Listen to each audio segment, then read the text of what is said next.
4 news देख रहे तमाम दोस्तों को दीपक भंडारी का नमस्कार। चर्चा करेंगे दिन भर की बड़ी खबरों पर। ऐसा लगता है कि कांग्रेस प्रदेश अध्यक्ष नवजोत सिंह सिद्धू और प्रदेश के मुख्यमंत्री चरणजीत सिंह चन्नी के बीच जो खटास थी वो खटास दूर हो गई है।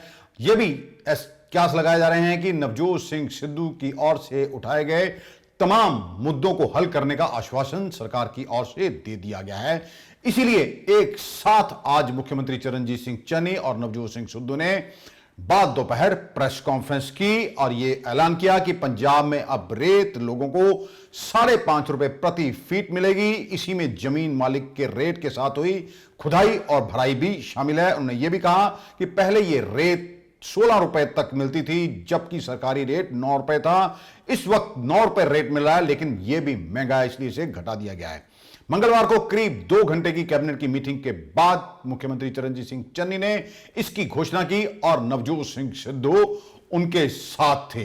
कैबिनेट की मीटिंग के बाद चरणजीत सिंह चन्नी और नवजोत सिंह सिद्धू दोनों ने प्रेस कॉन्फ्रेंस की है। अब यह कयास लगाए जा रहे हैं कि जो खींचतान कांग्रेस के बीच चल रही थी, उठापटक का दौर खत्म हो जाएगा। आपको यह बता दें कि नवजोत सिंह सिद्धू प्रदेश के डीजीपी इकबाल प्रीत सिंह सोहता और एडवोकेट जनरल एपीएस ड्योल की नियुक्ति को लेकर अपनी ही सरकार के खिलाफ मुखर हो गए थे। उन्होंने यह भी ऐलान कर दिया था कि जब तक इन दोनों को पद से नहीं हटाया जाएगा वह कांग्रेस भवन नहीं जाएंगे। एक दिन पहले भी उन्होंने अपनी ही सरकार पर भड़ास निकाली थी। इसके बाद मुख्यमंत्री चरणजीत सिंह चन्नी और नवजोत सिंह सिद्धू के बीच समझौता करवाने के लिए पंजाब के प्रभारी हरीश चौधरी सामने आए थे और आज जैसे ये दोनों नेता सामने आए हैं, उससे ये लग रहा है कि इन दोनों में खटास दूर हो गई है। लेकिन आने वाला समय ही बताएगा कि नवजोत सिंह सिद्धू अब अपनी सरकार पर हमलावर होते हैं या नहीं।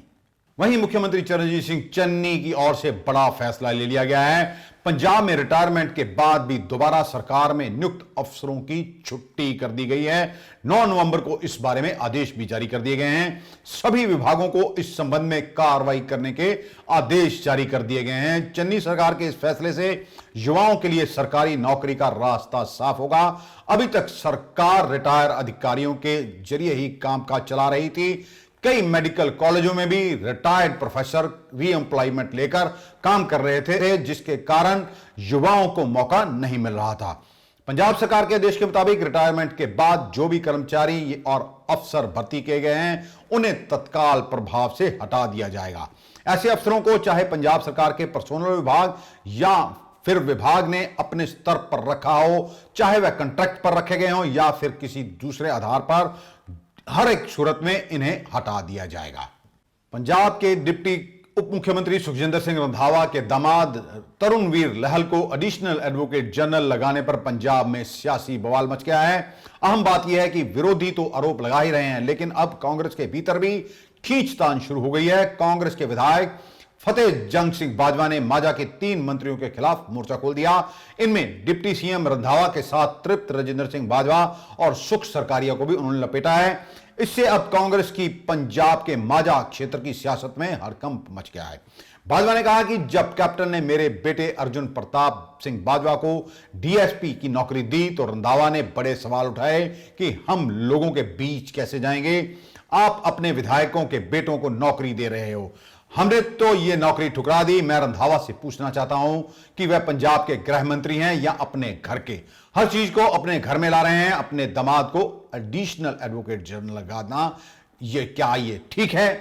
इसी को लेकर पूर्व कैबिनेट मंत्री व भाजपा की नेता प्रोफेसर लक्ष्मीकांता चावला ने भी सुखजिंदर सिंह रंधावा पर निशाना साधा और कहा कि सुखजिंदर सिंह रंधावा ने यह सिद्ध कर दिया कि वह गृह मंत्री हैं और अपने घर परिवार की पूरी चिंता करते हैं। बिना देरी किए उन्होंने 4 दिन की चांदनी वाली सरकार से पूरा लाभ लिया और अपने दामाद को सरकारी वकील बना दिया। रंधावा ने अपना काम कर दिया, विरोधी दल और जनता ने क्या किया? धीरे धीरे सरकार चुप करवा देगी जनता को और वे जनता भी चुप रहेगी। वैसे रंधावा ने यह सोचा ही होगा, अगर बेअंत सिंह के पोते, विधायक पांडे का बेटा, विधायक कांगड़ का दामाद और बहुत पहले उमरा नंगल का पोता बिना किसी परीक्षा के बड़े अफसर बन सकते हैं, तो वह फिर पीछे क्यों रहे। मुख्यमंत्री चरणजीत सिंह चन्नी को उत्तर देना होगा कि इस तरह भाई भतीजावाद और बेटी दामाद वार को सिरे चढ़ाकर वह जनता के साथ कितना न्याय कर रहे हैं। पंजाब की जनता की चिंता किसी को नहीं। बेरोजगारी, महंगाई, डेंगू का कहर सरकार के लिए व्यर्थ की बातें हो गई हैं। उसे तो केवल सरकारी रेवड़ियां अपनों को बांटनी है। पंजाब कांग्रेस के प्रधान नवजोत सिंह सिद्धू गुरदासपुर डेरा बाबा नानक पहुंचे। यहां पर नवजोत सिंह सिद्धू ने श्री करतारपुर साहब कॉरिडोर को खुलवाने के लिए अरदास भी की। यह कॉरिडोर पिछले साल मार्च महीने से कोरोना के कारण बंद है। हालांकि सियासी चर्चा यह भी है कि नवजोत सिंह सिद्धू शीघ्र ही कोई बड़ा फैसला लेने वाले हैं।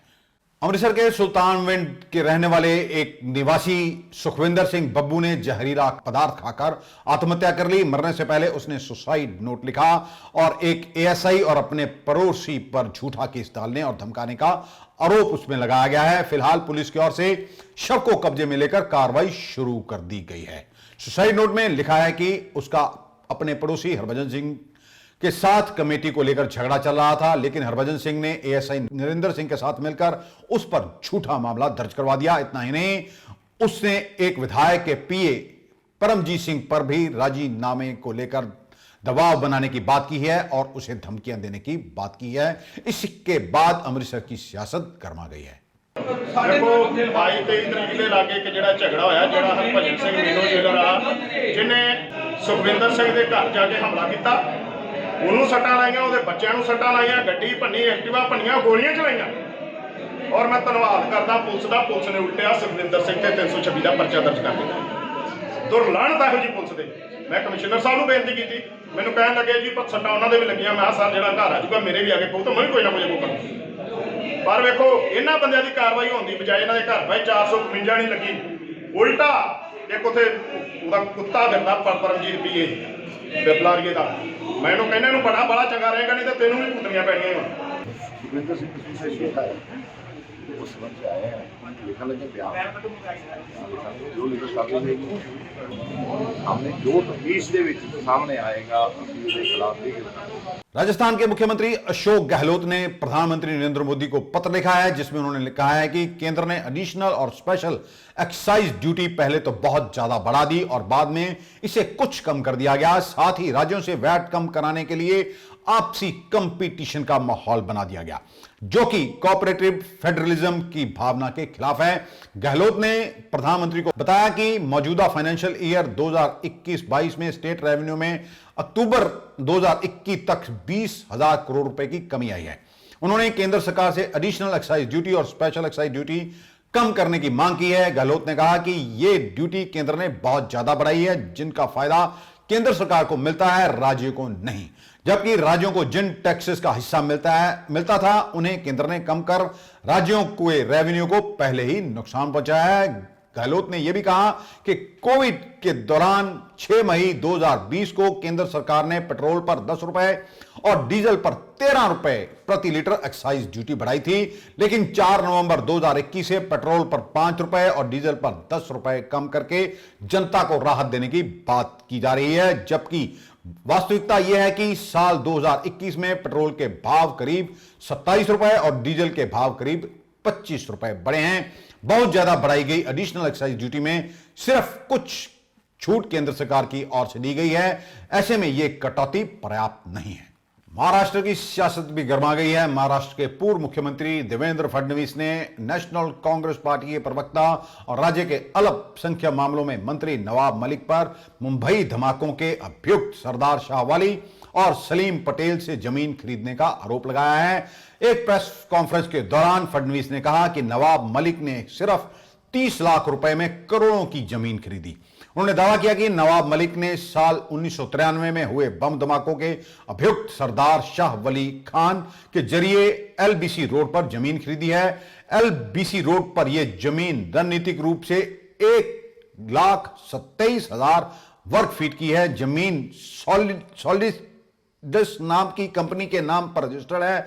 करोड़ों रुपए की जमीन को महज 30 लाख रुपए में खरीद दिया गया। हम अगर ये देखें तो इसमें बहुत स्पष्ट रूप से ये दिखाई पड़ता है कि ये जो सारा व्यवहार हुआ है इस व्यवहार में तो इतनी उथल पुथल है कि आप लोग हैरान रह जाएंगे। मैं वापस कहता हूं कि आप लोगों को कंफ्यूज नहीं करना चाहता, क्योंकि 2003 में इसी प्रॉपर्टी में वो टेनेंट भी बने, उन्होंने अपने टेनेंसी ट्रांसफर भी की, वापस उन्होंने उसको खरीदा, और इसलिए ये सीधा संबंध अंडरवर्ल्ड से दिखाई देता है। आपने अंडरवर्ल्ड से, और उसमें भी मुझे इस बात का दुख है, आप मुंबई की उस विभीषिका को याद कीजिए जिस समय मुंबई में बम विस्फोट में हमारे मुंबई करों के चीथड़े उड़ते हुए हमने देखे। चीथड़े अंडरवर्ल्ड से संबंध रखने के देवेंद्र फडणवीस के आरोपों का जवाब देते हुए एनसीपी नेता नवाब मलिक ने कहा कि देवेंद्र फडणवीस ने मुझ पर अंडरवर्ल्ड से संबंध रखने के आरोप लगाए हैं, लेकिन मैं अभी इस बारे में बात नहीं करूंगा।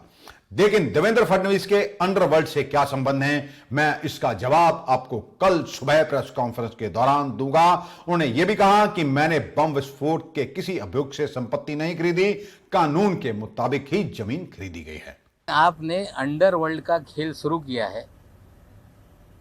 आज तो सारी चीज़ें मैं बोलूँगा नहीं, लेकिन कल सुबह 10 बजे देवेंद्र जी का अंडरवर्ल्ड का क्या खेल है इस महाराष्ट्र में,